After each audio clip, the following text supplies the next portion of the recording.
ओम नमः शिवाय। हर हर महादेव। नमस्कार दोस्तों। आज बात करेंगे माता काली, माता कालका का पूजा किन किन लोगों को करना चाहिए और कहाँ पे माता कालका का पूजा करना चाहिए।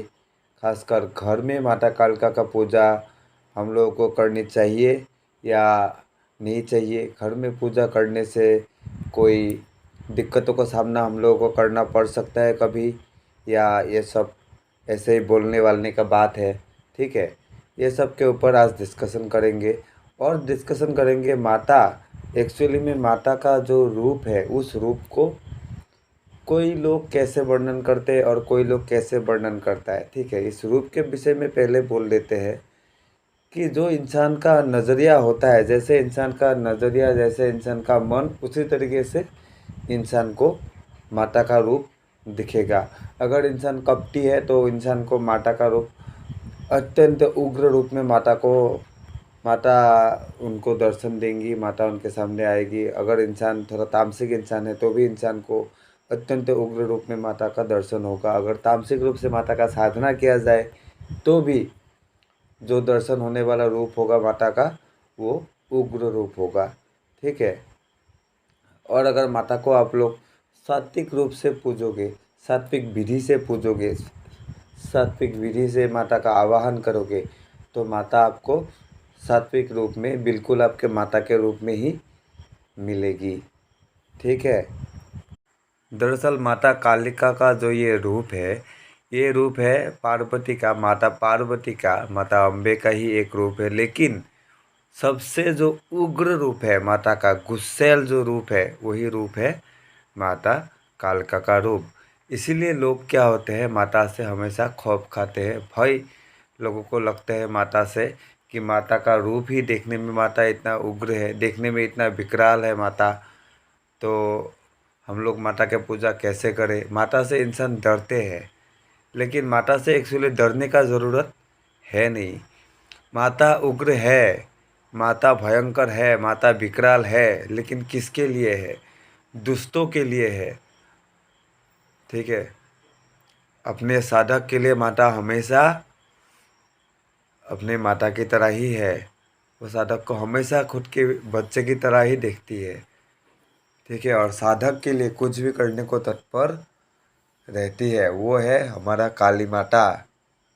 अभी माता को लेके हर जगह में अफवाह है कि माता का पूजा घर में नहीं करना चाहिए, माता का मूर्ति को घर में नहीं रखा जाना चाहिए, माता का फोटो घर में नहीं रखना चाहिए। अभी बात करेंगे ये सब बात कितना दूर तक सच है, कितना हद तक ये सब बातें सही है। ठीक है, एक प्रकार से ये जो बात है कि माता का पूजा घर में नहीं हो सकता, ये बात एकदम मिथ्या बात है। माता का पूजा घर में हो सकता है। माता के चित्र को भी आप घर में रख सकते हो। हाँ, माता का जो मूर्ति है वो मूर्ति भी आप घर में रख सकते हो, लेकिन मूर्ति को घर में रखने के लिए कुछ कुछ विशेष नियमों का पालन करना अत्यंत ज़रूरी हो जाता है। क्योंकि एक मूर्ति जब आप घर में रखोगे, वहाँ पे माता खुद बसती है। आप माता का कुछ भी रखो, मूर्ति रखो, फोटो रखो, वहाँ पे माता और उनके जो शक्तियाँ है, खासकर माता की शक्तियाँ, योगिनी शक्तियाँ वहाँ पे खुद आके प्रतिष्ठित हो जाती है। तो कुछ कुछ नियमों का पालन करना अनिवार्य हो जाता है अगर आप लोग वहाँ पे माता का मूर्ति प्रतिष्ठित करोगे बाकायदा।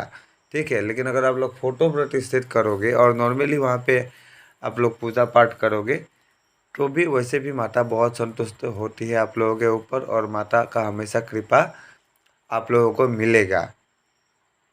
ठीक ठीक है, अभी आता हूँ माता का जो साधना का बात है वहाँ पे। माता का साधना कहाँ पे किया जा सकता है?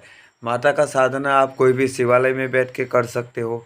माता का साधना आप, अगर आप चाहो, माता को तो माता का जो शमशान काली का जो रूप है, उग्र रूप, जो तांत्रिक लोग जिसको प्रयोग करते हैं, जिसका साधना करते हैं, ठीक है, अगर आप तंत्रोक्त लाइन पे हो या उसमें आगे जाना चाहते हो तो आपको माता काली का जो शमशान काली का रूप है उनका सिद्धि आपको चाहिए ही चाहिए होगा। नहीं तो आप इस लाइन पे ज़्यादा दूर तक आगे नहीं बढ़ पाओगे। और माता का शमशान काली के अलावा भी सिर्फ शमशान काली के रूप को सिद्ध करने के लिए आपको शमशान में बैठ के साधना करना पड़ता है।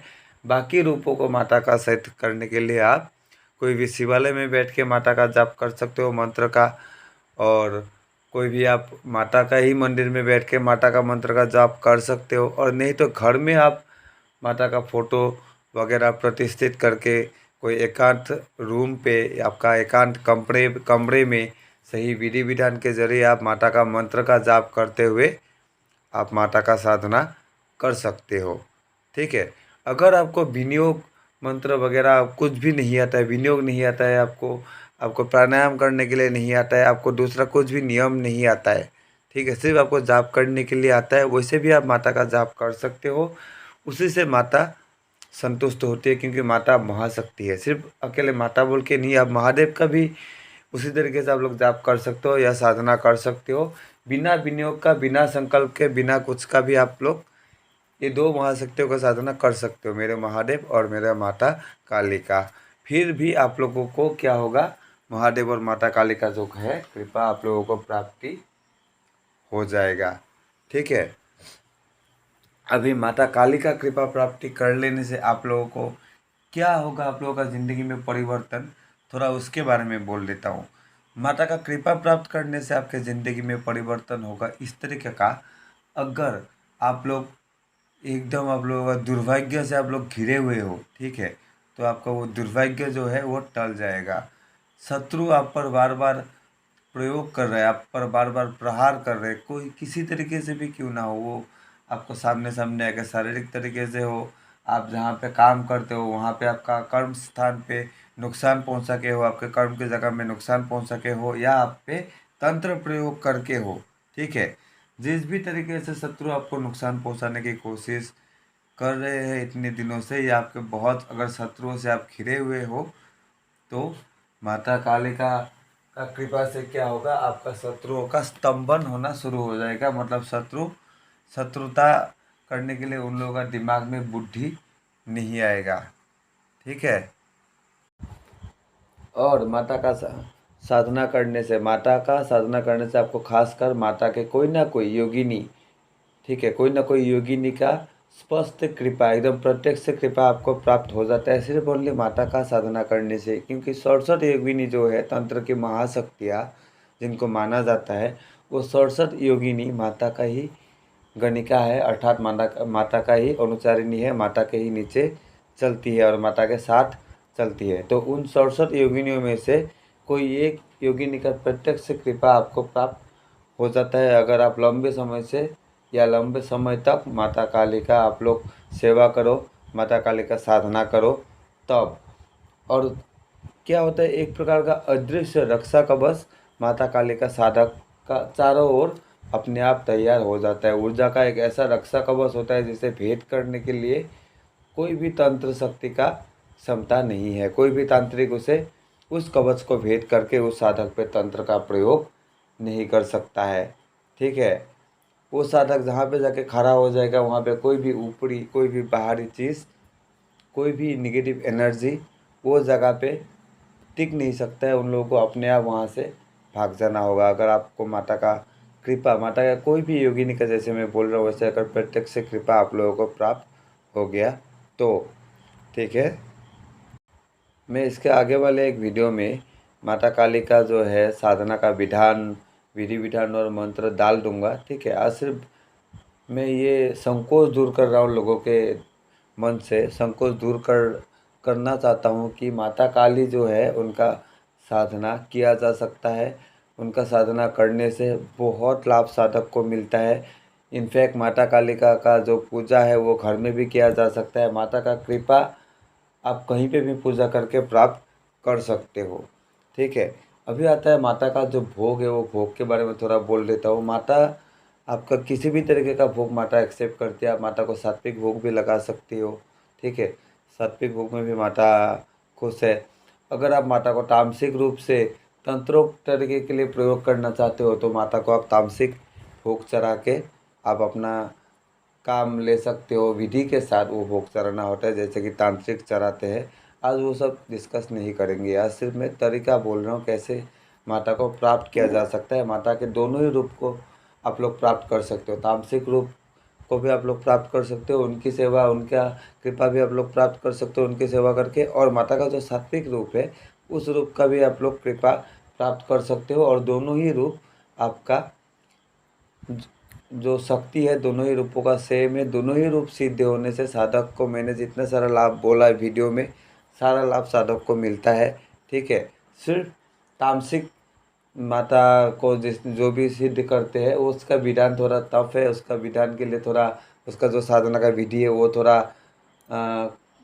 मतलब कहने के लिए जाए तो कष्टप्रदायी विधि है। ठीक है, उसमें थोड़ा साधक को कष्ट उठाना पड़ता है क्योंकि बहुत बड़ा साधना है। और माता एक बार संतुष्ट कर लेने से, तामसिक तरीके से माता शमशान कालिका जागृत अगर आप लोग कर लिया तो आपके अंदर पूरा का पूरा मसान, पूरा का पूरा शमशान आपके अंदर आ जाता है। भूत प्रेत किन्नर, आप किसी को भी आपके कर्म के लिए आप लोग यूज़ कर सकते हो।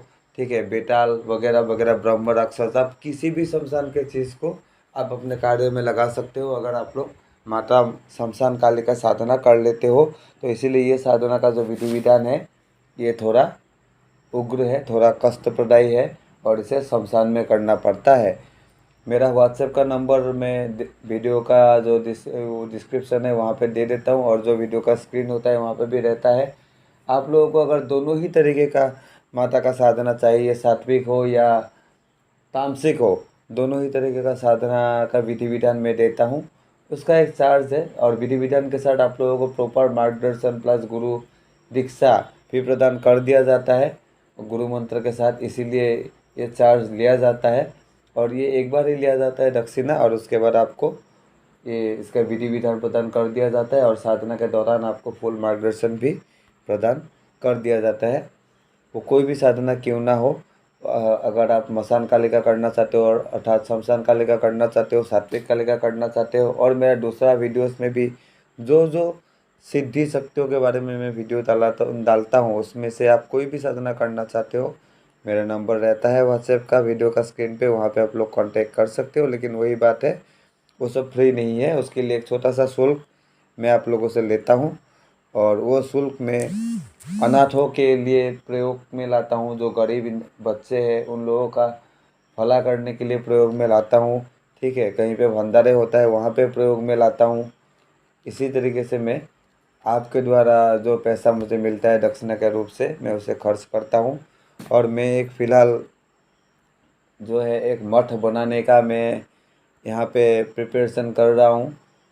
ठीक है, जहाँ पे माता काली और मेरे बाबा महादेव विराजमान होंगे, तो वो मठ का निर्माण में भी मैं यहीं से पैसा खर्चे करने के बारे में सोच रहा हूँ।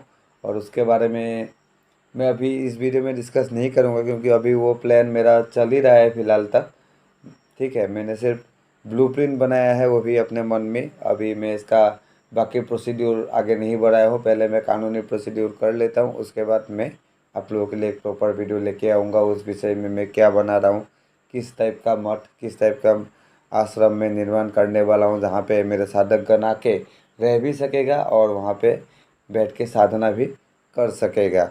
ठीक है, ऐसा इंतज़ाम में करने का मेरा एक प्लानिंग है, और उसके लिए मुझे आप लोगों का सहायता के बहुत ज़रूरत पड़ेगा, बहुत ज़रूरत पड़ेगा। जब ज़रूरत पड़ेगा तब मैं आप लोगों को अवश्य बोलूँगा। अभी मेरा खुद से जितना हो रहा है मैं कर रहा हूँ। ठीक है, तो आशा करता हूँ वीडियो आप लोगों को अच्छा लगा होगा। अगर वीडियो अच्छा लगा है तो लाइक और शेयर करने के लिए नहीं भूलिएगा, और चैनल अगर अभी तक सब्सक्राइब नहीं किया है तो सब्सक्राइब भी कर लीजिएगा। आज के लिए इतना ही। ओम नमः शिवाय, ओम नमः शिवाय, ओम नमः शिवाय।